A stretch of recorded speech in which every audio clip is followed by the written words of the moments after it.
Assalamu alaikum. This is programmer Cheema from Bold Aesthetic Creative Studios, and in this video we're going to talk about what prototype really means and how it helped me develop my game called Colerr, which is basically a small Android game.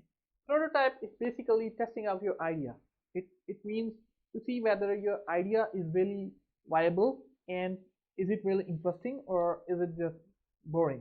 Usually in prototype you just program stuff, and just run it. You don't care about sounds, the art, and all this stuff. You just program the stuff and just see whether it works or not, or whether it feels interesting or not.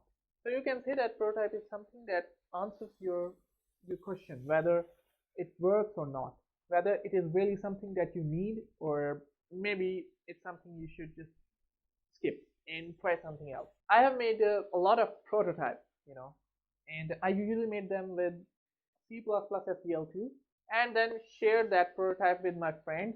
If my friends engage more with my prototype, they are asking more questions, they are tinkering around with it more, then that basically means that the prototype is a success and then I can make a full-fledged game with it. That is exactly what I did with Colerr. I made a small game on a C4 application, which is Android app where you can code in C++ and you can use the SDL library to make some graphics. Although I use Unity game engine to develop my games, but when it comes to prototype, I usually end up using something on the code side, like C++ with SDL2, or it could be SFML, things like that, because they're less distracting and it feels to me that they are more better to prototype as compared to Unity. Unity is kind of distracting to me, honestly, and that's why I use them. And this is one reason. The other reason is that I use C4 application, which runs on the phone, and I just code on the phone whenever I have free time. I just sit anywhere, and I can simply make a prototype on my mobile device, which is really a good thing. I can't do the same with Unity, of course. So that's how I did with Colerr. I made a very basic prototype of Colerr. As you can see on the right side, this is the Colerr prototype that I made. It's very basic. You just have to click green and the red buttons, and basically Colerr is a mash of two words, color and error, right?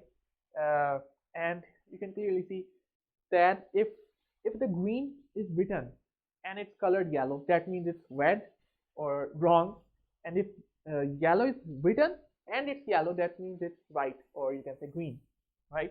So yeah, it's a little bit confusing, but I did exactly that, and then I showed it to my friends, and some of them really get into it.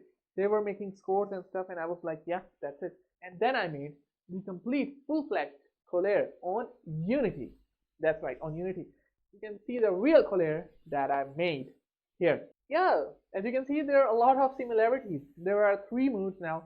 There's the classic mode, slide mode, pop mode, which makes the game more interesting, and there are like more things to it. It has more animations, more, it also has sound, and it just feels juicy, more juicy and more fun. So that's the difference between my prototype and the Unity game. And yeah, you can also develop the prototype on Unity, and then you can simply use that prototype as a base to develop your big game or complete game, you can say. So here's my advice when you are going to develop your prototype. It should be really, really small. Think of it like a game jam game, right? It shouldn't be art focused or sound focused. You should just think of an idea and try to build it, right? It should be working, of course. There shouldn't be UI and stuff. You shouldn't focus on any extra thing. Just code out the exact thing that you want, the exact feeling that you want to see. And it's okay if it doesn't look pretty enough. Remember that you are testing an idea, right? You just have to make a game and not some system. Prototypes really help a lot in understanding which idea is good and which idea is bad, and it helps you avoid bad ideas, basically. And yeah, that's all I want to say.